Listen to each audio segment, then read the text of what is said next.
गर्मी अपने चरम पर थी। सूरज आसमान में आग बरसा रहा था और धरती तपती कड़ाही की तरह जल रही थी। लोगों में बढ़ती गर्मी की वजह से हाहाकार मची हुई थी। गर्मी इतनी ज्यादा थी कि गांव के तालाब, नदियां और कुएं सूख रहे थे। खेतों में फसल सूख गई थी और जमीन में दरारें पड़ गई थीं और लोगों के चेहरे चिंता की लकीरों से भर गए थे। गांव के किसान रामलाल के लिए यह मौसम किसी अभिशाप से कम नहीं था।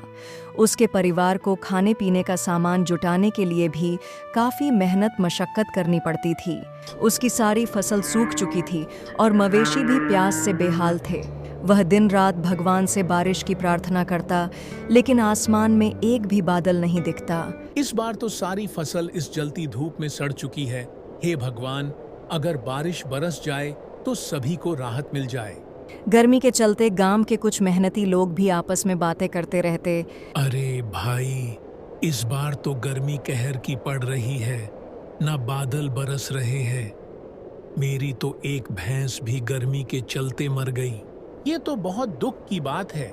जो थोड़ा बहुत पानी तालाब में था वो भी सूख चुका है।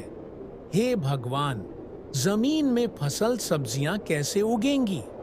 अब तो हालात बद से बदतर हो चुके हैं। रामलाल का 10 वर्षीय बेटा मोहन भी इस गर्मी से बहुत परेशान था। वह हमेशा अपने पिता से पूछता, बाबा, बारिश कब आएगी? कब इस गर्मी से राहत मिलेगी बाबा? लेकिन रामलाल के पास कोई जवाब नहीं होता। एक दिन मोहन बहुत प्यासा था। बाबा बाबा, मुझे बहुत प्यास लगी है, लेकिन घर में तो पानी खत्म हो चुका है। रामलाल बाल्टी लेकर गांव के इकलौते कुएं की ओर निकलता है, जहां पहले ही लोगों की लंबी कतार लगी थी। कुएं में पानी बहुत कम बचा था और हर कोई अपने हिस्से का पानी लेने के लिए जूझ रहा था। रामलाल जैसे तैसे थोड़ा पानी भरकर घर की ओर लौट ही रहा था कि रास्ते में उसने देखा कि एक साधु पेड़ के नीचे बैठे थे। उन्होंने रामलाल से बोला, अरे बेटा, थोड़ा पानी पिला दो, बहुत जोरों से प्यास लगी है। रामलाल ने साधु बाबा की तरफ दया से देखा और अपनी बाल्टी से कुछ घूंट पानी उस साधु बाबा को पिलाया। इस तपती गर्मी में ठंडा कुएं का पानी पीकर बाबा उसे आशीर्वाद देते हुए बोले, बेटा, तुम्हारा भला हो जो तुमने इस प्यासे साधु को पानी पिलाया। घर पहुंचकर रामलाल ने मोहन को पानी पीने के लिए दिया, लेकिन तभी एक चमत्कार हुआ। आसमान में अचानक काले बादल घिर आए और तेज बारिश शुरू हो गई। गांव के लोग खुशी से नाचने लगे।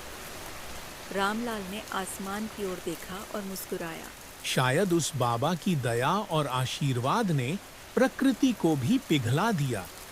गर्मी का अभिशाप आखिरकार समाप्त हो चुका है। अब गांव की सारी बंजर जमीन हरी भरी हो जाएगी।